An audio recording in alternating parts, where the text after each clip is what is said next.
Welcome back. This is episode 212 of the Veterinary Business video show. In this episode, we'll hear about one way to improve productivity, and we'll learn something about the power of conversion.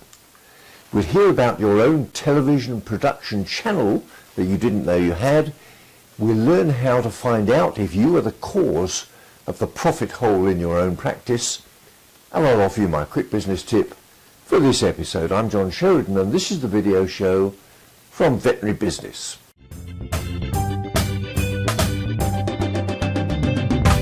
One of my recent video blogs was concerned with the problem of recruiting enough vets in practice and the need for better productivity. If you haven't seen it, please take a look. Here's the link.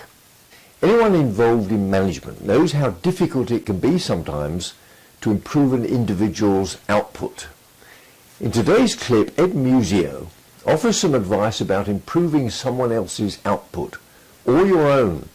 It's a quick and it's an effective way, he says, to address the necessary precursors to productivity. If you've ever had a hard time getting someone to do something, you know how difficult it can be. Sometimes people just won't move. If you're missing one of the 6 key factors for performance, then it'll be very hard to get someone to do what you want. I'm going to explain those to you here. They are purpose, resources, incentive, visibility, encouragement, and capability. Here's how this works. The first thing we need is clear purpose. Let's say you want me to build a little house out of wooden blocks. You need to draw me a picture of the house I'm going to build, sketch it out, explain it, something, so I know what I'm trying to do. Now let's say in business, instead, you're trying to have me redesign a business process. Again, I'm going to need a statement of work, a clear statement of output expectations, a clear statement of goals, some kind of a definition of what I'm heading for. Otherwise, I'm not going to know what to do.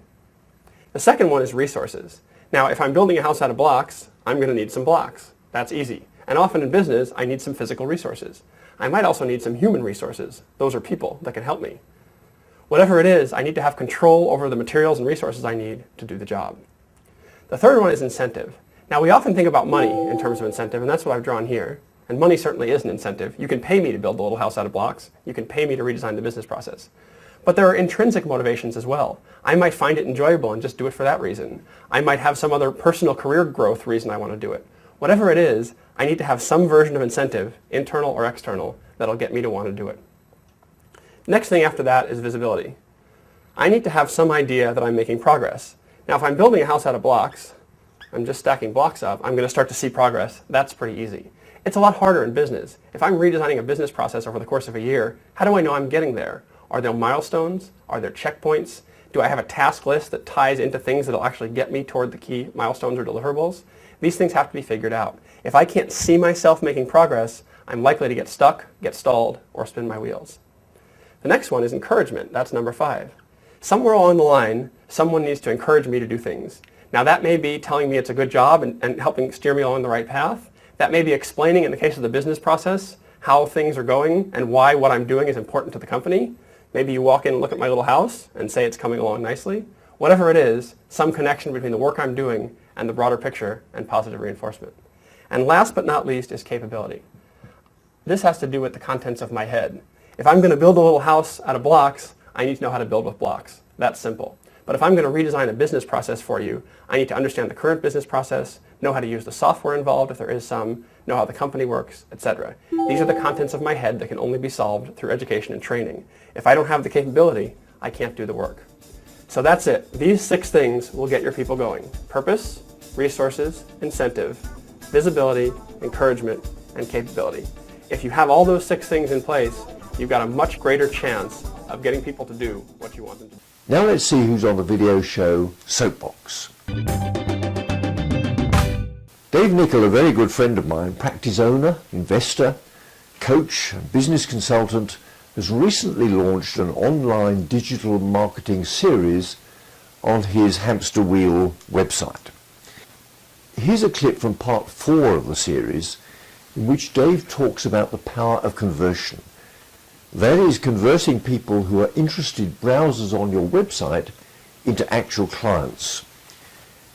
Dave says it's all about giving value, giving people the opportunity to get to know you and then to wait for them to discover that they need what you're offering. All right, how do you go about creating content? We talked about how to get it in front of the people who are your audience, the people who are actually going to eventually purchase from you. But there's a little trick that we've got to go through now, and that is how do we get people who are reading content to become people who are going to buy stuff from you? Because that's the end game, right? If they don't buy, what exactly is the point? And so that's called conversion process, okay? And what's the analogy here? Like, I think the way that you guys need to think about this is like a field of strawberries, okay? Or apples, or whatever your favorite fruit is. I don't care about that. What I care about is you understand that there are certain apples or strawberries that are going to be ripe and ready to eat at some point. Then the others, if you take a bite of them, you're going to like, that tastes disgusting because they're not ready to go, right? And that's what that's what digital marketing allows us to do, is to push content out, see how people interact with that content, and then do things subsequent to that based on their interaction. Okay, so let me give you an example. If you have a piece of content for puppy owners, all right, nobody's going to interact with or download or sign up for your email course unless they're getting a puppy. So what does that tell you? That's probably quite a high priority person. So what's your next action as a conversion action? It's to probably pick up the phone and call them up and go, did you enjoy our puppy course? Are you local? Do you want to come in? So you can engage with that person. They're probably ready for more of an action. If somebody signs up to your email list though, then they're just checking you out, okay? It's like, so you're not going to hassle that person crazy. It's important that we have to define a couple of things with conversion, okay? What is your intended outcome for whatever interaction, whatever piece of content you're putting out there? If you're publishing a blog post, maybe your only intended outcome is that somebody reads the next blog post. Perfect, that's still a step in relationship building, so we'll take that. If you're publishing an ebook, maybe you want their email address back from that. Great, we've defined the output. Awesome. Ultimately, our efforts in conversion are taking people from being a little bit interested, maybe aware of us, to being people who are like, holy shit, I need to buy something or get some product or service from this person or this business now. Okay, and that depends on their needs, not on your needs. Now for a tip from the top in the business world of veterinary practice.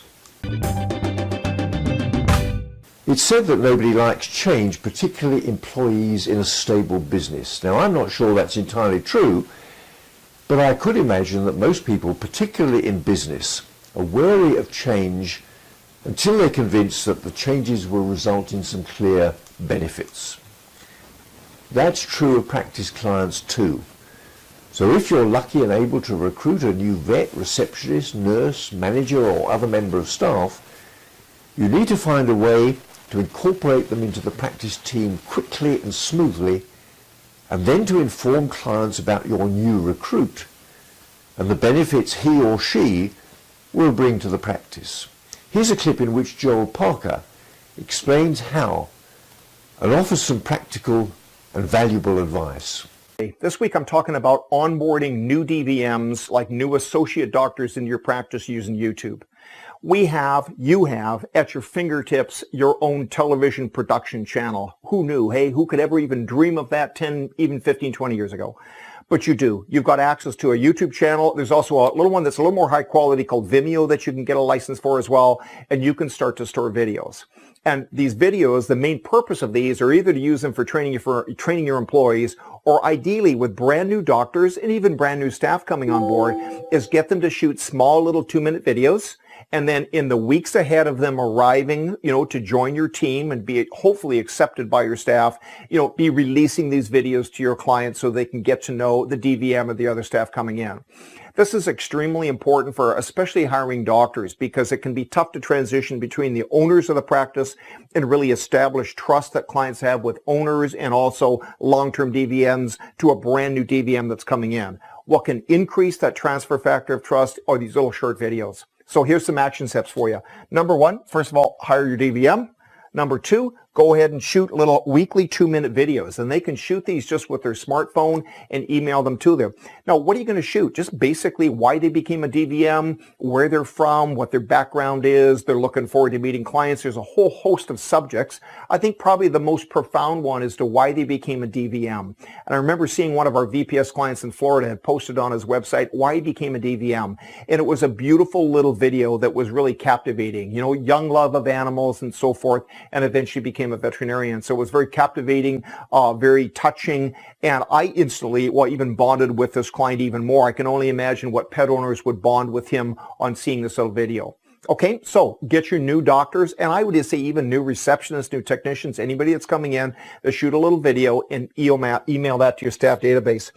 Store on your YouTube or Vimeo channel. These are free. You can get them. There's no cost to it. And what you can do is have these videos there for everybody to see.